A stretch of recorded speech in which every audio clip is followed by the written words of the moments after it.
clearly. First of all, thank you so much for making it to Dallas, and we all missed you last year, but I think you have already more than made up for it to the fans. Everybody seems very happy to see you here.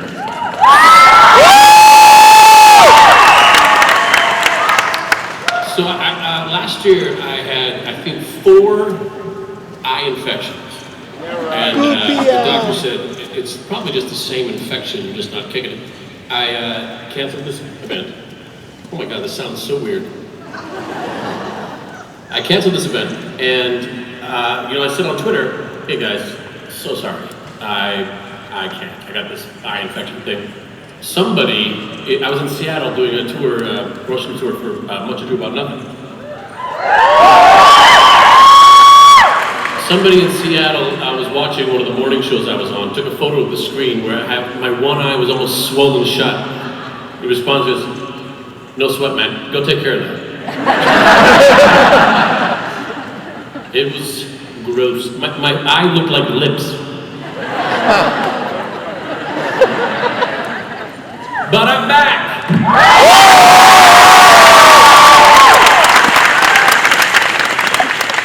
In 1995, I played softball in the Soap Opera Softball League. I was in Dallas for 1 day. We lost. You were in Dallas 1 day so far, and we all won.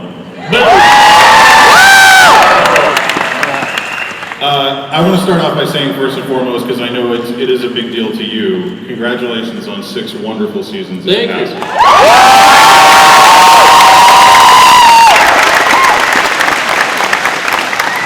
It's been such a fun ride. Are you crazy kids ever going to get married? I don't know how it's going to work after the untimely death of Castle in season 6. I know that Molly Quinn is constantly pushing for a spin-off. We're calling it Castle Legacy. But just last night, LeVar Burton approached me. We're going to start to pitch Black Castle. So does that mean that so far we've had White Castle? Delicious. It is good. I also want to say hello. We have a mutual friend, Adam Hughes. Yes, really wonderful. Draws you better than anybody, I think. I like when people draw me and it looks like me, only better looking. Yes. Adam Hughes. And Jason Palmer. Jason Palmer's here. Yeah. Jason Palmer is here. He does great work. I've got a bunch of Jason Palmers and Adam Hughes up in my, Adam Hughes? Adam Hughes? Adam Hughes? Adam Hughes? Adam Hughes? Up in my theater, right? I have a little, I call it a theater. It was the smallest bedroom in my house, and I turned it into a TV room. It says, The Cave on the side. Yeah, they're up in there. I also want to ask you, because I know you and James Gunn are good friends, you guys have worked together before, there has been some speculation about Guardians of the Galaxy that we may or may not see you pop up in a cameo in Guardians of the Galaxy. That's right. You may or may not see me pop up in a cameo. I tried, everybody, I tried. Well, I think I speak for everyone when I say it would be really awesome to see you pop up in that movie, so I'm hoping that some of the rumors are true. You're probably going to be disappointed. Oh, yeah. And then I want to ask you also this before we get to the audience questions. Would you please indulge us by doing your stupid hair trick?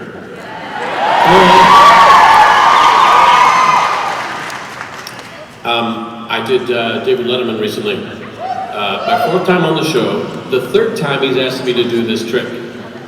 The first time I did the show, I did the trick. I just said, I just hope he doesn't hate me. He loves this trick.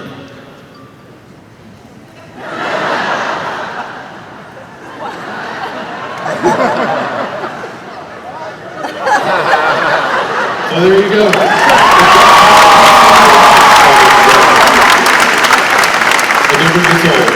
Let's kick it off with some audience questions. We don't want to make this about you guys. We'll get to as many as we can. We'll start over here with you.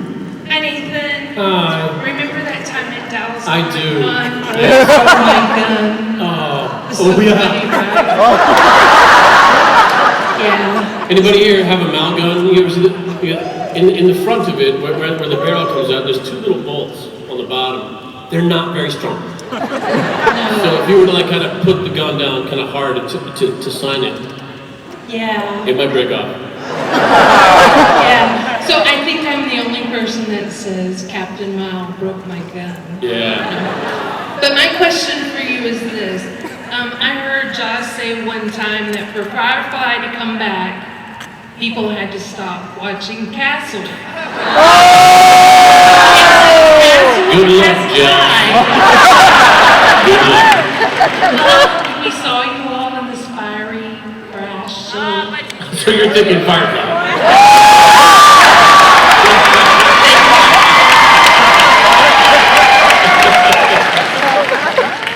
I have had many jobs over the years, many jobs. If you were to look it up on IMDb, you go, wow, that's a lot of jobs. That's not all of them. If they don't go anywhere, they don't go up on there. This is the first time I've had a job that just kept going.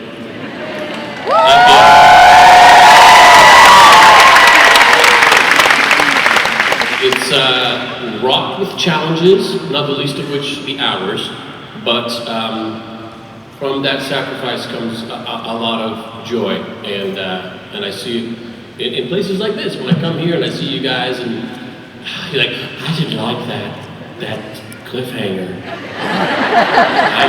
I love your show, it's really about that cliffhanger. Why would you do that? Me? Here's me on the typewriter. Yeah, ooh, and then it'll burn. I look at the page, I go, no, that's what I'm doing today. It's just, I'm very glad to have had the opportunities I've had. I cannot imagine my life without Firefly. It didn't last very long, we all know that, but it will not die.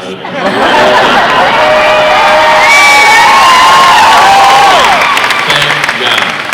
I don't know what I would do without you guys. I really don't. All right, there will be no more questions about Firefly. All right, I'm just kidding. Stop asking those questions. All right, well then I'll move to Castle. Okay. Remember that time on Firefly? Boy, do I.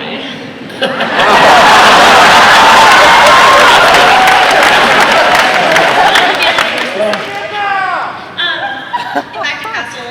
Obviously, the season finale left us all pretty much in shock and awe. Obviously. But considering that we've now found out that it is renewed for season 7, was the cliffhanger contingent to the renewal, or was that originally in the script? Did they change it, or what do you know? Excellent question. Here's what I know.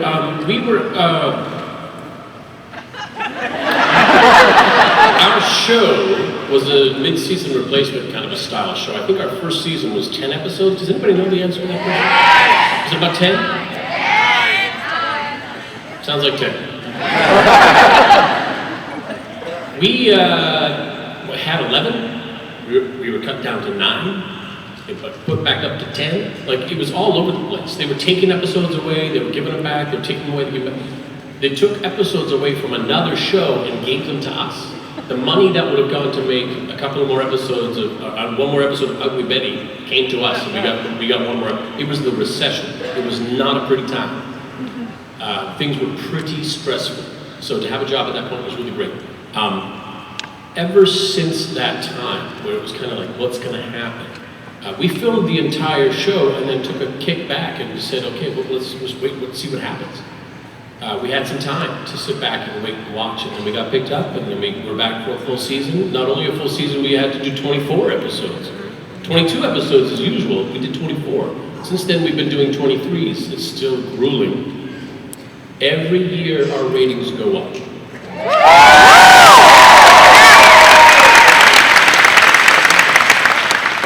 Which is a good feeling. I don't think there was anybody at Castle, cast or crew, or the bosses or ABC, I don't think there was anybody saying, do we renew the show that's getting better every year? I think we all kind of felt safe. We all felt pretty safe. So we burned the car. Go right over here.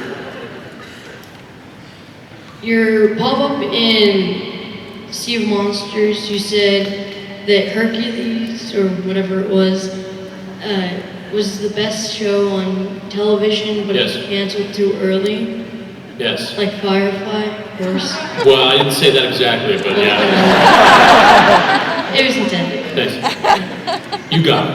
Well, was that part of your script, or was that just you?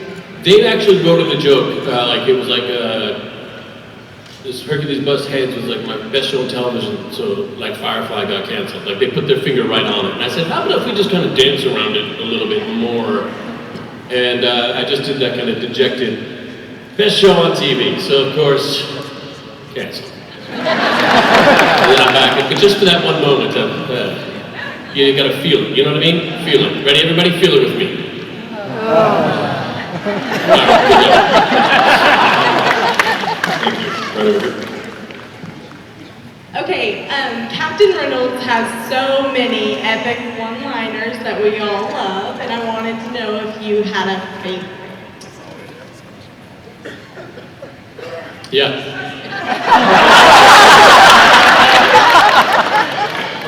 Is it by my pretty floral bonnet? That's not it. You want to keep guessing or do you want me to tell you? You know, people always want me to say, hey, could you write down your favorite line from, and write down this one. It's like a paragraph. Like, I had like 1,000 people in line and they're all waiting for me to write this, and my penmanship is awful. I write my favorite line. When I read this line in the pilot of Firefly, it was one of those lines that just, it perfectly tells me who this character is. It's one of those lines. The moment was super mad at Simon Tam. I think he's the spy on my boat. I go, I'm gonna open your box and see what's in you. What's in you? Some kind of spy. Boom, kick open the box, and when we see what's in the box, it's his little sister all naked and smoky. And I go, huh.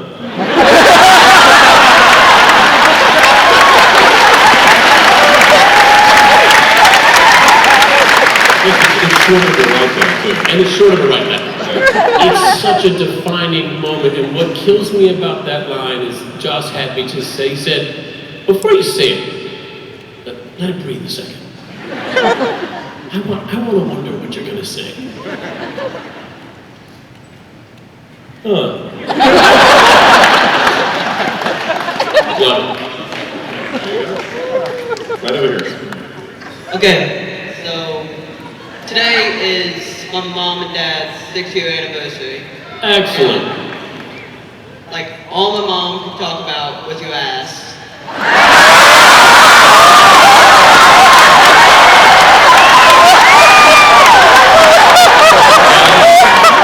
Guys, 6 years with the same person. That's fair. But my actual question was, what were the challenges of playing Captain Tie Pants? Congratulations on 6 years of Castle and 6 years of your ass being your favorite. The hours, a lot of long hours, but enjoyed every one of them. Dirt. We're out there in the dirt a lot. You had to combat dirt. There's a lot of dirt. Get down in the dirt. Horses. That's a challenge. So you're working with a giant animal who, if they decided to, can kill you. They're gonna kill you. They don't have a moral code. The horse I rode, I was very fortunate. I rode him, by the way, if you ever watched Firefly, if you've ever watched it. Show, if any of you have seen it. If you ever watched it. Any planet Malcolm Reynolds is on where he rides a horse, it's the same horse. His name was Freddie. I just did this thing on the Kroll show where I played a Mountie. They gave me a horse to ride. The guy goes, hey, you've ridden horses before. I said, oh yeah, I rode one of this little thing. And he said, what was that? Hey, I was on that. I worked on that. I worked on this episode and that episode. I go, hey, you were the guy with the thing. And we had this, and we had a nice little chat. He said, what horse did you ride? I said, Freddie. He goes, oh, he was a good horse. What happened? He goes, 6 months ago, he died. I said, oh, I feel so bad. He goes, don't. He had a good life, that guy. He was a great horse for years and years and years, and then he gets too old, and you don't want to, he's just too old to ride him around. So you just got to put him off a pasture. He just hangs out. He does whatever he wants to do. He eats, he runs, he does whatever he wants. Next time they need like an old horse with a sway back, we get Fred.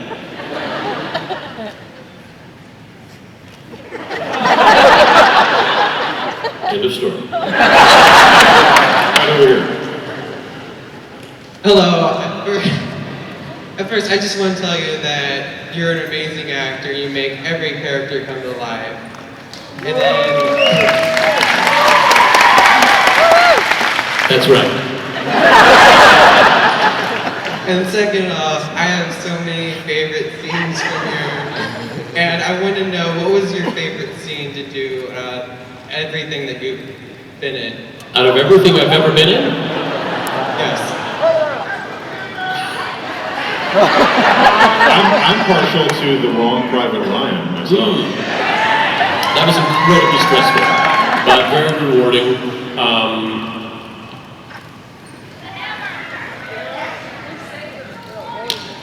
You know what? I'm going to tell you this.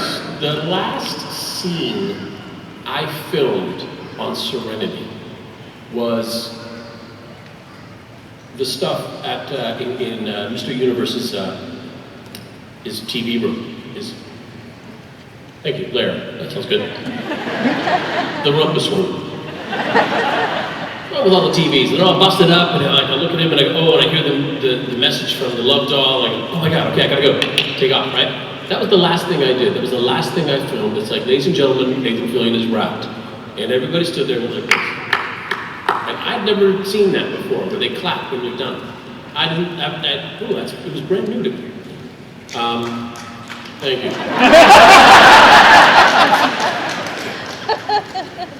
It was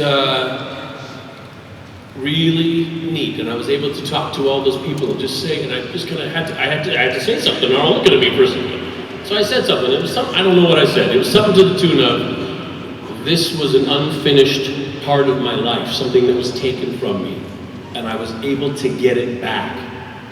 So for 3 months I had it back. We built that thing, we built that movie, we made it. Thank God. Yeah, if I heard you, I'd say, yeah. I think that was one of my favorite moments. I don't know anything about the scene or anything like that, but I've got to kiss some pretty nice girls too. What is your favorite part of playing Malcolm Reynolds?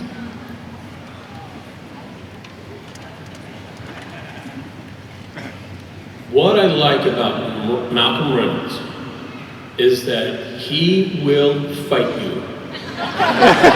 He will always fight, but he always loses.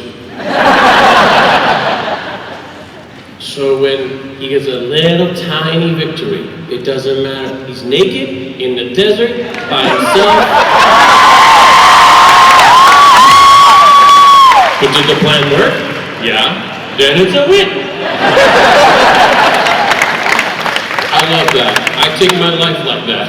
Any victory I can get.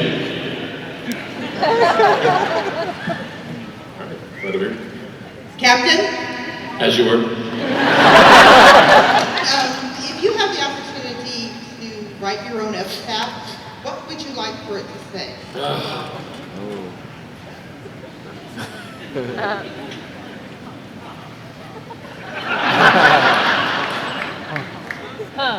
Here lies Nathan Fillion.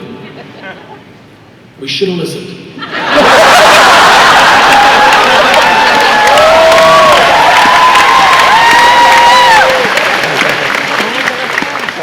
friend Michelle is sitting in the front row here. She goes,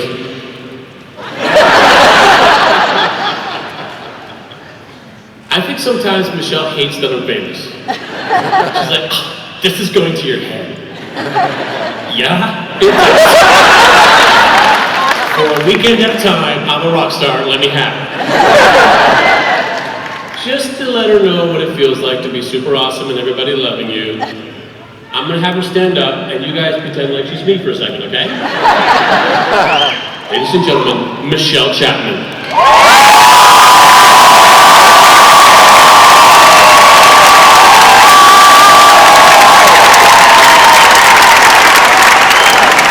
Awesome, right? She goes, that's terrible. You get used to it. Right over here. If Joss called you right now and needed an emergency replacement for one of the Avengers, Yeah. which one would you want it to be and why?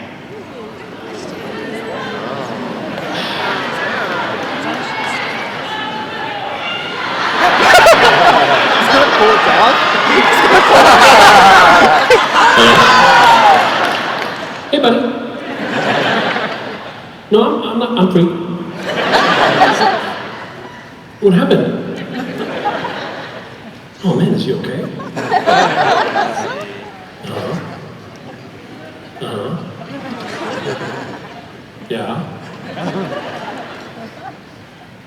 Uh-huh.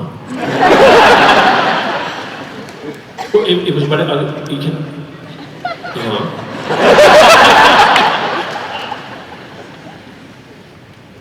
Are you serious? Yeah.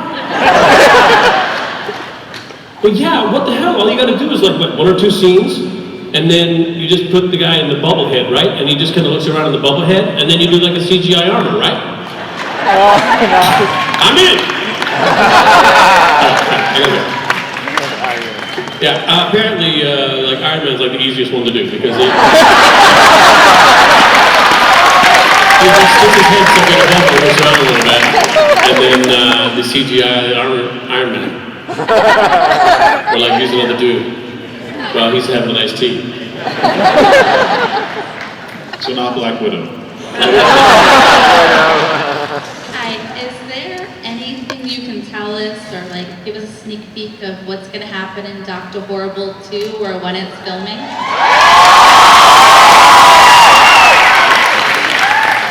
Here's what I know about Dr. Horrible 2.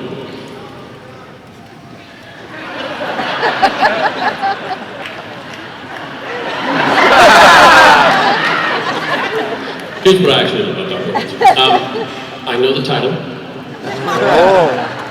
I know one of the songs.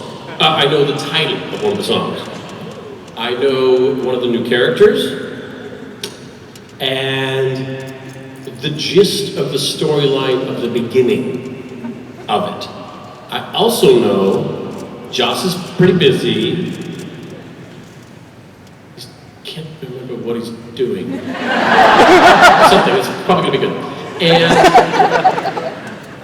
when we have time, I know everybody wants to do another one. So it's not like something we're like, come on guys, let it die. No, we want to do it. We just gotta find the time.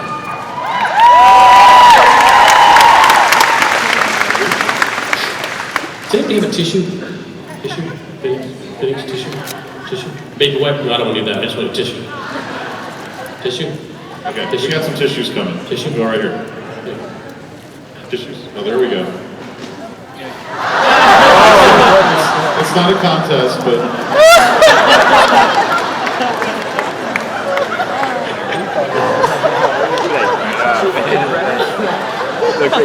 A for effort, man. A for effort. are you okay? Good evening, Nathan. Hello, who's talking? In the castle. Keep talking, I'm just gonna blow my nose. Keep talking.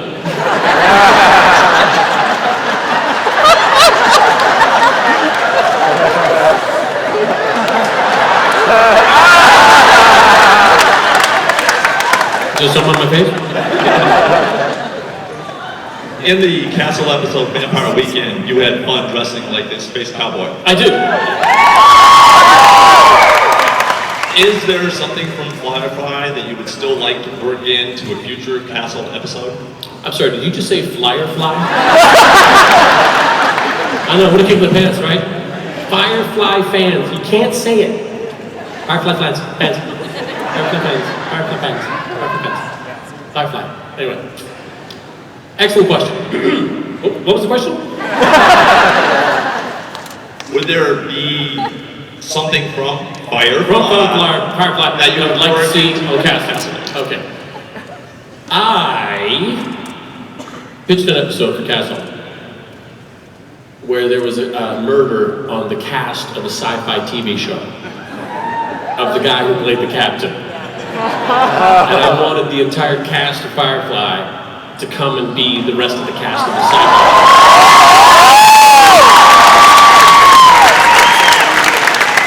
And that they all hated him. And they all had a reason to want him dead. One of the reasons being his immense popularity. And his tremendous good looks. And incredible talent. And a lovely singing voice. And sense of fashion. Anyway.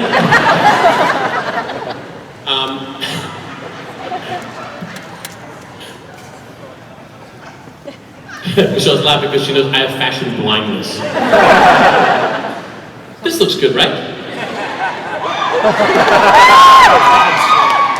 Just wear what I bought. All right.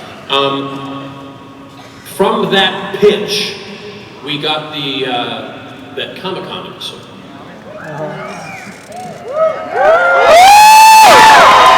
So close enough? I don't know. I also want to see Alan Tudyk. I want to see Alan Tudyk on. I pitched an episode for him where there's another cop writer duo who are doing the same thing that Castle and Beckett are doing, only like cheaper. And Alan plays the author, and he's English and pompous, and there's no reasons to hate him. And then when the crap hits the fan and everybody's shooting everything going down, it turns out it's from Des Moines! And I'm scared!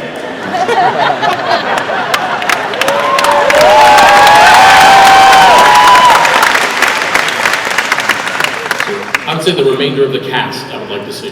Right over here. Hi, my name is Caitlin. My question was, how many Firefly references have you had in other movies or TV shows, and how many of those were ad-libbed? We did one in White Noise 2. Anybody see that? Yes. Guy says, so now you got superpowers? I go, it's not superpowers. It sounds like some real red cape, captain tight pants bullshit to me. So we slid that in there. There was the Percy Jackson, which was mentioned earlier. It was a reference. Vague though maybe, it was a reference. I can't remember if there was anything else other than... Yes. I thought we were talking about other shows other than Castle. Just listen to the question. I like Rabbit. Nice outfit, stand up. Nice. Who are you supposed to be? I'm kidding! I say that to everybody dressed as me. And then sometimes they go, so hurt. I love you. All right, let's go right over here. Hi, Angel. What's your favorite animal?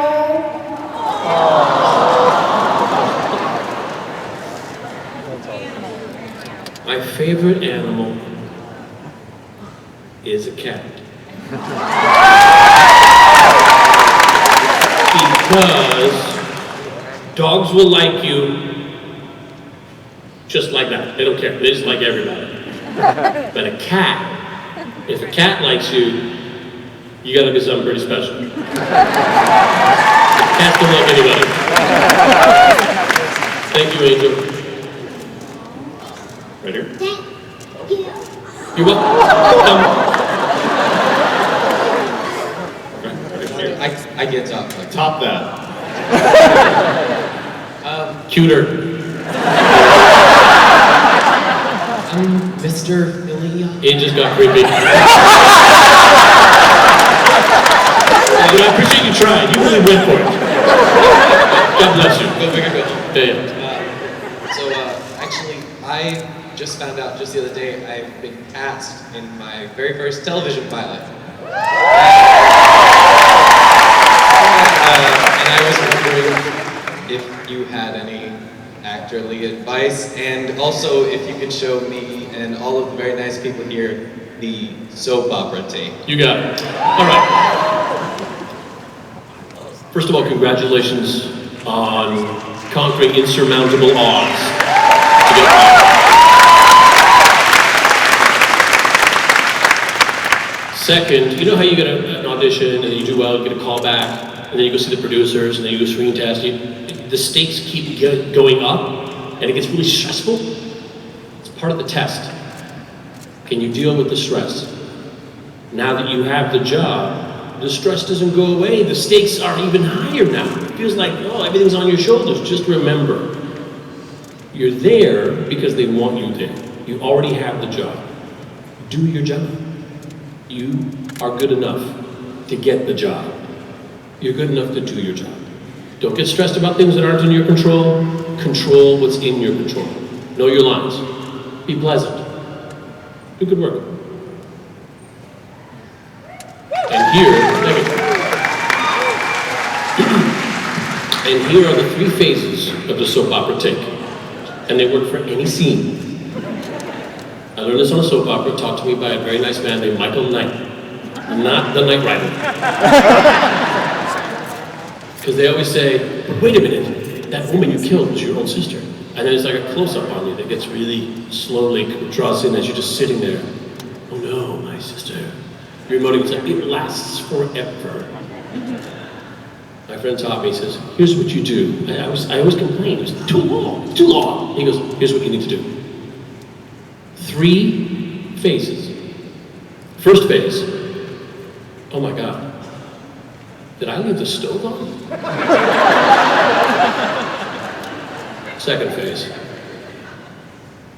I did leave the stove on. Third phase, no, I turned the stove on.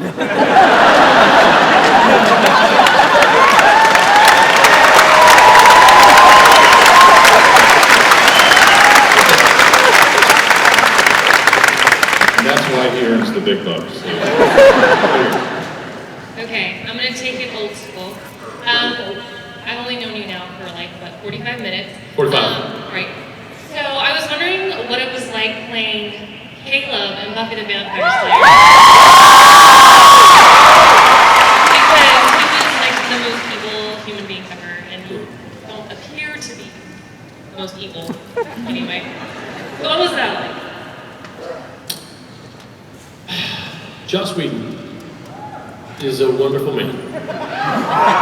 And he's incredibly smart. One of those really smart guys who has the gift of being smart around you without making you feel stupid. Joss likes to keep it simple. And I was thinking about evil, I was thinking about being a villain, and he just casually mentioned, before I even started, because that's what I love about villains. They don't know they're villains. They think they're the good guy. I thought, whoa! That's so true! That's so true. They think they're the good guy. Think of the jerkiest person you know. Do you think they walk around thinking they're a jerk? Or the best? I know I think I'm the best. Today you're the best. Yeah, I learned that villains don't believe that they're villains. And once I got into that, when I found out that everybody just thinks they're doing the right thing, they're fighting for something they believe in, that's when they get dangerous. You believe in that? You know what I mean? Nazis. think we have time for a couple more. Let's go over here first. Thank you for coming and taking time out of your schedule to be with us. My question actually... Thank you for pronouncing it schedule. My question actually has to do with what you said about not being fond of the dirt that you had to deal with at Firefly all the time. How long did it take to wash it all off after your nude scene and trash? In detail. I'll be honest, that wasn't very long. It was just a little bit gritty. I didn't roll around in it or anything like that. However, that scene in, oh my, what's the episode called? The Big Damn Heroes and the cows and the... Safe. Thank you. I gotta remember to watch Firefly before I come back to it. It's been a while. Write that down. Everybody started shooting around the cows, and we dived from the dirt, and there's money over there, and I gotta crawl over and get the money. There was more dirt in my underwear than could reasonably fit in an underwear-sized bucket.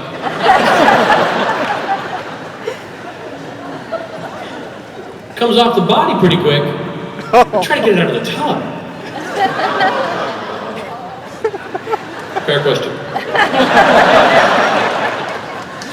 Over here. Hi. I'm Ben. Pleasure. I'm Nathan. In Firefly, who's your favorite character? Mine.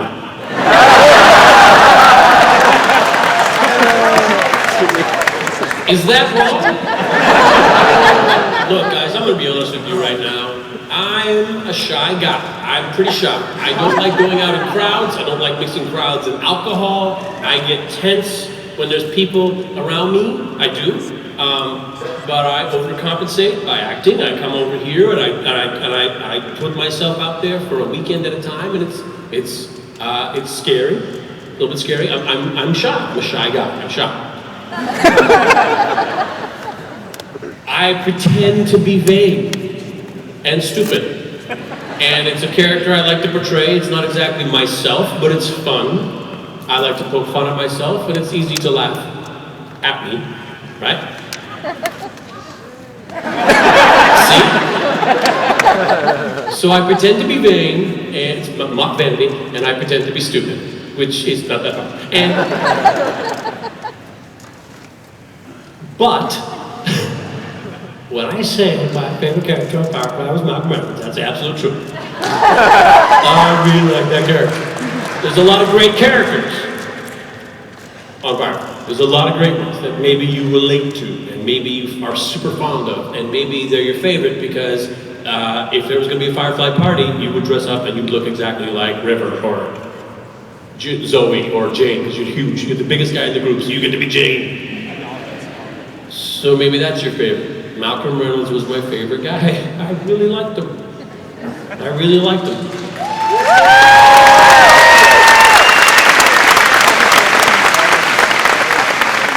Bring it home with you, right here. Okay, thanks. Bring it on home to Almaville. Okay, so my boy. I have a personal question. This is not a professional question. Is this going to get creepy? No. Okay, are you? No, I'm not going to ask that. I'm just kidding. No, I am a fourth grade elementary teacher, and I'm curious, with both your parents being teachers, yes, and your brother being a principal, yes, what kind of student were you like in school? And I think if you were a troublemaker, which I kind of think you were, just because you're kind of snarky.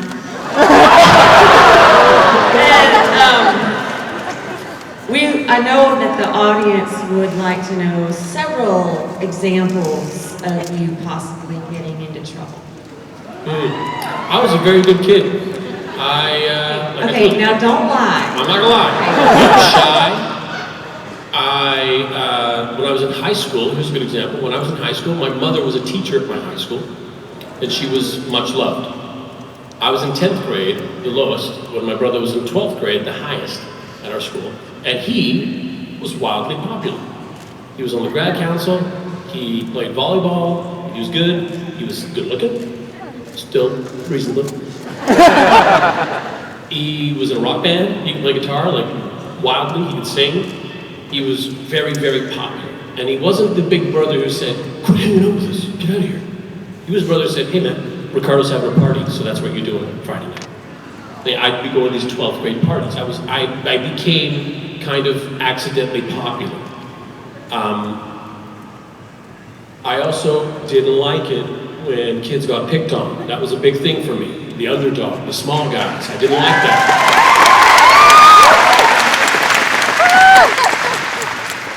I'm sure there's one. I had one terrible thing I did in high school when a kid was getting picked on. And I look back and I regret it. A little bit.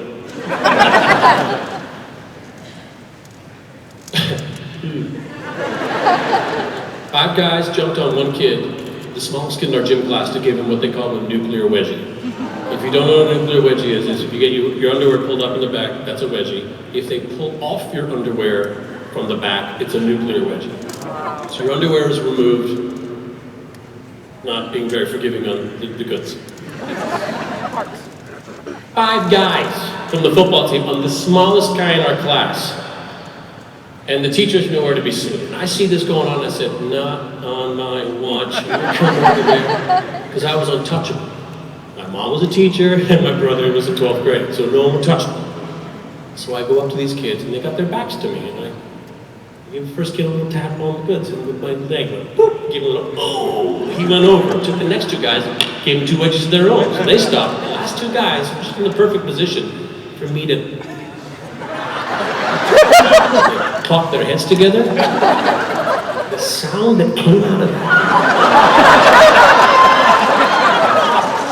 I pushed far too hard, more than was required. And they connected in a way that they went back. And one guy was, the other guy was kind of, why did you do that? Why? Really, why? Those were five guys who didn't like me much after that, that's for sure. And I hurt somebody, I hurt somebody, and that wasn't very cool of me, and I don't think that's ever cool to hurt people.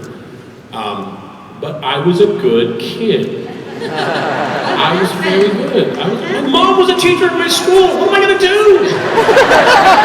If I messed around or skipped a class, she'd find out by lunch. She was like over my shoulder, breathing down my neck. Mr. Pikowski says you have 2 pages of homework. That's interesting because you only did 1.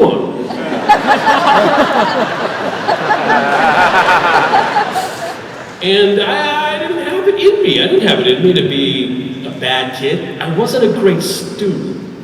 I didn't study very well. I couldn't pay attention very well. That having been said, I was going to be a high school teacher.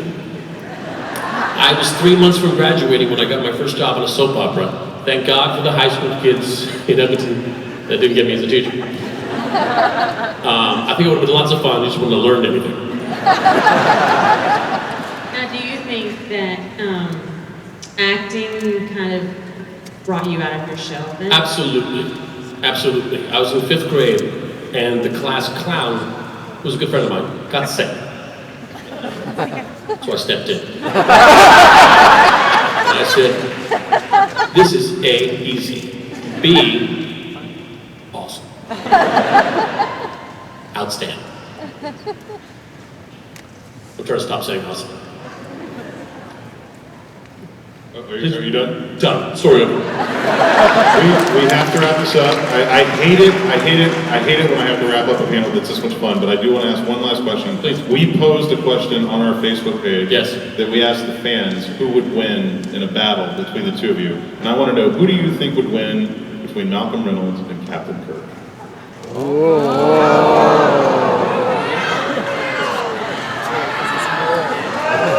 I'm asking Nathan.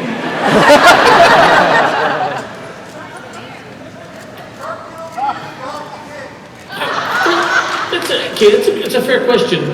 In order to answer this question, I would have to know why they're fighting. Is that fair? Because they both went to the same convention. I need a little research. If they both go to the same convention, that's Captain Kirk. I'm going to tell you right now. That's a fun, ladies and gentlemen.